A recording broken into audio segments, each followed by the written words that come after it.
Это «Россия без будущего». Меня зовут Александр Романенков. Мой коллега Андрей Кузичкин сегодня находится в Брюсселе, и мы начинаем.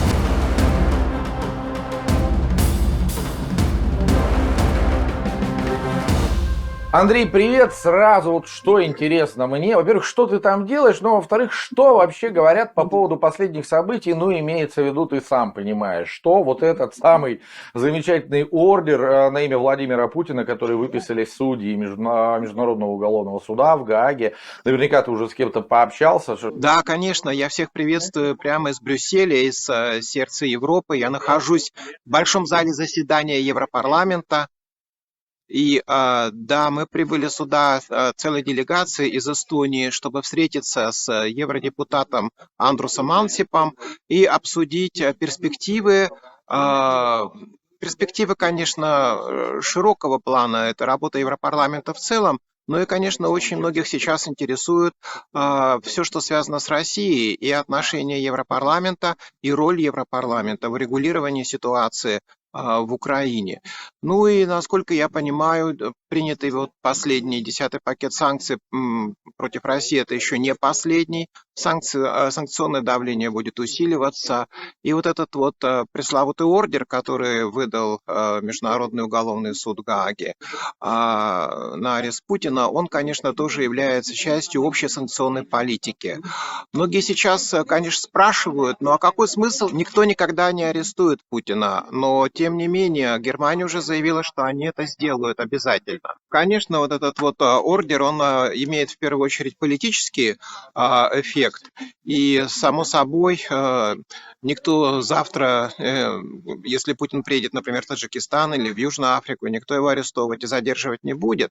Но Германия уже список стран, которые это готовы сделать, открыла. Я думаю, присоединятся к этой инициативе все страны Европы. И, конечно же, это в первую очередь послание всем союзникам России, Путина, которые еще остались. Как известно, на Генассамблее ООН все-таки с осуждением России голосуют не все страны. Ну да, поддерживают Путина и Россию, там 4-5 государств, но воздерживаются при голосовании 40 и 50 и даже 60 стран. И, конечно, вот этот вот ордер, он является посланием Си Цзиньпиню, китайскому лидеру, который вот прибыл уже в Москву с официальным визитом и уже убыл из Москвы, заверив Россию в поддержке и в дружбе. Но, конечно же, Европа четко дала Си Цзиньпиню понять, что у Пекина может быть своя какая-то особая позиция в отношении России и ситуации в Украине. Но, тем не менее, Европа, например, для себя не считает китайские инициативы приемлемыми.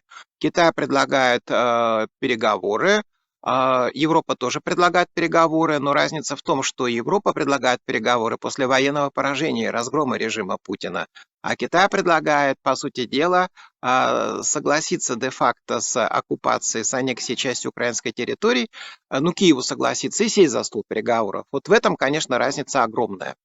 Ну, насколько я понимаю, там же переговоры даже на китайских условиях при таком раскладе будут выглядеть как минимум глупо. Объясню почему. Потому что это уголовное дело, да, подозрение. Пока он как подозреваемый по уголовному делу проходит, но тем не менее там такая нехилая претензия. Это похищение детей ни больше, ни меньше. А это уже, в общем, как бы, если можно было, если бы там речь шла о военнослужащих, например, даже о гражданском населении, но взрослом населении, это один калинкор. Когда речь заходит о детях, тут, наверное, такое пятно, которое не каждый бы хотел, особенно политик уровня Владимир Путин, не каждый бы хотел запачкаться вот в такой грязи, в скандале, связанном с похищением детей. Пусть, возможно, это очень сложно все будет доказать, и, возможно, оно даже останется без доказательств, вот, но тем не менее, так или иначе, в общем, пятно-то позора такое достаточно серьезное, и от этого не спрятаться, не скрыться. С другой стороны, многие думали, прилетит, не прилетит господин Си Цзиньпинь в Москву, а он взял, да и прилетел в понедельник. То есть невзирая на то, что вот такой документ был выдан. Да, Александр, я с тобой, конечно, согласен, что Гаагу ударила по самому больному, потому что судьба детей, тем более детей из воюющего региона, никого не оставит равнодушным. И самое главное, что еще по поводу прочих военных преступлений, доказательная база неполная и собирается, а что касается детей, здесь уже доказательства все имеются. Имеются факты, что на самом деле эвакуируют детей из оккупированных Россией территорий и отдают в российские семьи для усыновления, то есть против воли родителей этих детей. Это, конечно, совершенно безобразная ситуация. И, конечно, без внимания она остаться мировой общественности не могла. А самое главное, что доказательную базу формируют сподвижники же Путина. Там же ордер-то не только на него выписан, но и на детского омбудсмана, так называемого Марию Львову-Белову, которая лично поблагодарила Путина за большой вклад в эвакуацию украинских детей. То есть она дала против него уже признательные Львова Белова это показания. вообще уникальный. Да-да-да, она прям несет, мелет такое, что я вот у себя в программе буквально показывал, где она Мгм. начинает какую-то такую чушь несет. Да, мы вот этих друзей, детей оттуда вывезли, потому что они оказались брошенными. Кто тебе сказал, что они оказались брошенными? Что суды прошли, что есть какие-то доказательства, ты правильно А сказал, родители воюющий регион, разыскивали, который да. А в то родители время кто-то находился под разыскивал. обстрелами, может быть, родители этих детей, опекуны этих детей попали под обстрелы, а вы их взяли, и ты сама об этом говоришь, то есть, мне кажется, она там наговорит 8 Ну, бочек она арестантов, закопала и и тот себя, же и его. Путин ей спасибо никогда не скажет. Ты там общаешься с людьми в Брюсселе, они вообще как настроены? Мне просто интересно, как настроены, потому что в России-то, ну вот так вот, если послушать всех там более-менее заметных личностей, они так к этому относятся, подумаешь, там, господи, вот, ну, понятно, что где-то там в другом месте, когда за ними никто не наблюдает и не публично, может быть, они и по-другому думают, вот, но тем не менее, видимость создается такая, что, да, орел, типа, что да, ничего страшного, подумаешь, там, ну, какой-то суд, какой-то там ордер выписали, специально принижают значимость этого суда, а США его не признают, а Китай не признает его юрисдикцию, хотя мы знаем, по какой причине те же США не признают юрисдикцию этого суда, но оставим это в стороне, да, это... Мне просто интересно, вот ты в Брюсселе сейчас находишься, общаешься с людьми, как вот на твое мнение, как вообще там народ настроен, что они думают по поводу происходящего, это все-таки игра или это уже вышло несколько вот дальше, за рамки так называемой больших политических игрищ, и действительно уже пошло такое серьезное бодало. Вот твои Вот именно ощущения. то, о чем ты говоришь, интуитивно догадываясь, хотя ты не в Брюсселе, а в Екатеринбурге, потому что на самом деле все очень серьезно. Конечно, вот этот ордер, он имеет политический эффект, о чем я и говорил, но есть еще и юридический аспект очень мощный. Конечно, есть прецеденты, когда выдавали ордера на арест действующих глав государств, но их всего там 4. И причем государства, конечно, такие, они уже находились где-то в списке самых-самых преступных режимов, типа Ливии или Северный Судан. Впервые выписан ордер на арест главы государства, являющегося постоянным членом Совета Безопасности ООН. Вот тем самым создан прецедент. Европейское право еще раз показало, что каждый человек, заподозренный в преступлениях против гуманизма, против человечности, он будет отвечать перед законом. Рано или поздно это случится. Конечно, суданского президента Северного Судана 11 лет все разыскивали, арестовать не могли, но после того, как выдали ордер на арест Муаммара Каддафи, через 4 месяца он погиб. Поэтому ситуация по-разному для лидеров складывается. И в Брюсселе, конечно, к этому относятся крайне серьезно, потому что здесь не привыкли вот махать шашками наголо, ура, сейчас всех накажем, достанем, нам море по колено, значит, хотим сейчас Путина упечем.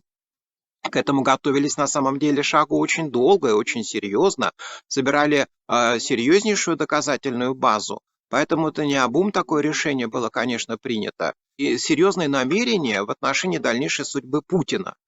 То есть уже четко сформулировано, что если Россия, например, хочет смягчения или отмены санкций, значит, это возможно будет только после того, как в Гаагу выдадут Путина.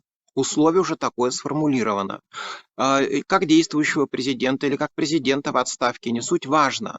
То есть здесь вот как раз санкционный режим против России теперь абсолютно увязан с судьбой Путина. И это еще раз доказывает, что депутаты, евродепутаты слов на ветер не бросают. А и вот ты там чуть выше, да, заикнулся о том, что обсуждаются новые пакеты санкций, и можешь хотя бы приблизительно озвучить, чего еще-то ждать. То есть, я думаю, что если там опять заговорили о санкциях на фоне того самого ордера, о котором мы с тобой уже говорим, уже 2/3 программы, то я думаю, тут уже о каких-то серьезных санкциях речь идет, которые, в общем... Да, сейчас вот принят 10-й пакет санкций. Он, конечно, такой технический в основном, то есть направлен на то, чтобы перекрыть лазейки для обхода самих санкций. Потому что их настолько много уже, всяких разнообразных, что стало трудно теперь все проконтролировать, насколько оно исполняется.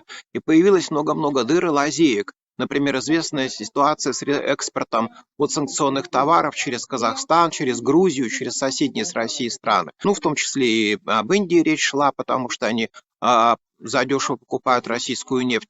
И вот сейчас, конечно, этот 10-й пакет в основном лазейки прикрывает, но уже 11-й пакет тоже начал формироваться, и насколько я вот сейчас, буквально только сегодня на встрече была с депутатами Европарламента, и насколько я понял, что в этот 11-й пакет санкций могут включить санкции против ядерной отрасли российской, а Россия является крупнейшим поставщиком топливного урана на мировом рынке, и против бриллиантов, которые постоянно вот из-под санкций выводили, но сейчас, видимо, время пришло все-таки обсудить еще и вот эту вот статью доходов российского бюджета, которую, значит, хотят перекрыть.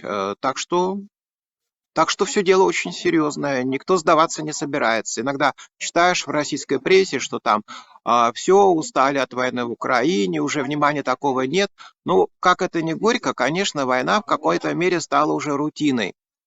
В топ-новостях, в газетных, может быть, и нету событий, но, тем не менее, вроде такой эффект пиарный яркий исчез, но, тем не менее, работа, очень серьезная работа по урегулированию кризиса, в первую очередь через ограничение возможности России финансировать войну, вот эта работа ведется. Вот эта работа ведется, очень серьезная. Так что если там вдруг почему-то на первых полосах Daily Mail перестали хронику событий из Украины публиковать, это еще не значит, что и про войну эту забыли. Нет, конечно, помнят. И понимая, что как раз единственная возможность раз и навсегда решить проблему с мировой безопасностью в Европе, это именно все-таки, скажем так, дезактивация режима путинского, вот сейчас все усилия направлены на это. И именно, да, ограничение возможностей, военных возможностей путинского режима. Вот такой вот еще вопрос, просто мне даже самому интересно, вот ты там находишься сейчас в Брюсселе, а вообще кого там из российских заметных каких-то фигур ты уже смог там срисовать, заметить, увидеть, кто там помимо тебя еще присутствует, работает из наших? Ну, на русском языке здесь в Европарламенте все-таки разговаривают еще. Конечно, сейчас из России здесь нет никого, хотя в Совете Европы Россия еще представлена, но против этого многие страны, конечно же, выступают. Но сегодня в Брюсселе, да, если и слышна русская речь, то только эмигрантов, потому что они давно уже здесь обосновались, многие здесь обосновались. И десятилетия еще назад и свежая волна эмиграции прибыла. Но сегодня понедельник, поэтому, как правило, пленарных заседаний не проводится, много проходит каких-то рабочих встреч, но из России делегации здесь уже нет более 2 лет. Так что, по сути дела, я представляю сегодня русскоязычное сообщество в здании парламента в единственном экземпляре. Ну, наверное, я предлагаю, давай мы тебя будем отпускать, потому что ты уже устал, устал, тебе надо бежать на Да, твои какие-то да, там... потому что второй день уже рабочий у нас в Брюсселе, и, конечно же, уже усталость некая есть, но я вот напоследок хотел, да, еще панораму все-таки показать этого зала заседаний, где у нас принимаются решения. Вот это пленарный зал заседаний, где все наши евродепутаты от 27 стран заседают, там их флаги все выставлены, место президиума. Сегодня они отдыхают, а завтра опять за работу. И главная цель – это, конечно же, урегулирование конфликта в Украине.